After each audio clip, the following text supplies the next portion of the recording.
Magandang araw ng Martes mga kaibigan, August 20, 2024. I-update ko lamang po kayo sa lagay ng ating panahon. Pero bago yan, huwag kalimutan mag-like and subscribe at pahit po ng notification bell kaibigan para notify ka sa lagay ng ating panahon. Maraming salamat.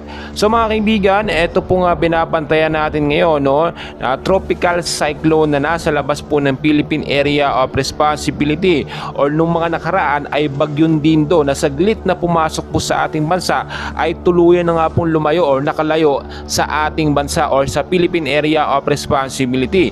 And as of now, wala po itong direktang epekto sa ating bansa mga kaibigan.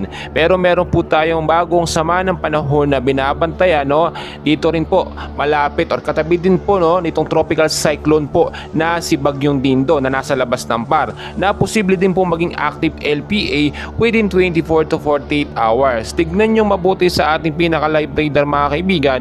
Ito po yung sinasabi natin na cloud cluster, kumpol ng kaulapan, or malaki din yung chance na maging active low pressure area within 24 to 48 hours ay posible pumasok sa ating bansa mga kaibigan.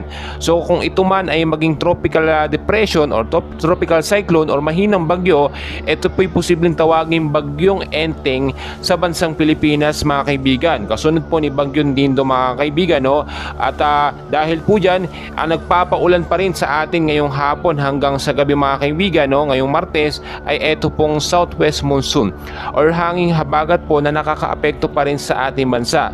So update ko lamang kayo sa forecast weather condition para alam natin yung lagay ng panahon sa hapon, dahil madalas mga kaibigan tuwing hapon hanggang sa gabi may mga bugso po ng pag-uulan na malakas talaga, may kasamang malakas na hangin din po, kulog at kidlat.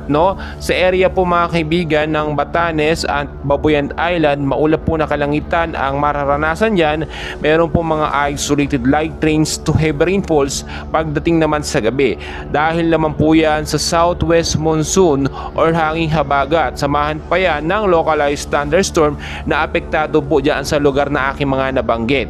So pinag-iingat po tayo sa banta po ng posibleng pagbabaha sa mababang lugar, kung sakaling magkaroon ng malawakang patuloy na pag-uulan. Yung bugso po mga kaibigan ng ulan, bisan sobrang lakas po niyan, kahit po 1 oras o 2 oras yan, posible po magdulot yan ng biglaang pagbabaha mga kaibigan. So linisin natin yung mga ester at mga kanal para hindi po pagmula ng pagbabaha. Umiwas din po tayo sa mga matataas na lugar, sa mga mountainous area in case magkaroon ng pag-uulan, malaki din ang tsansa na magkaroon ng landslide. So iwasan din yung pagputol ng mga halaman at mga puno, nakakatulong po yan para hindi magkaroon ng landslide.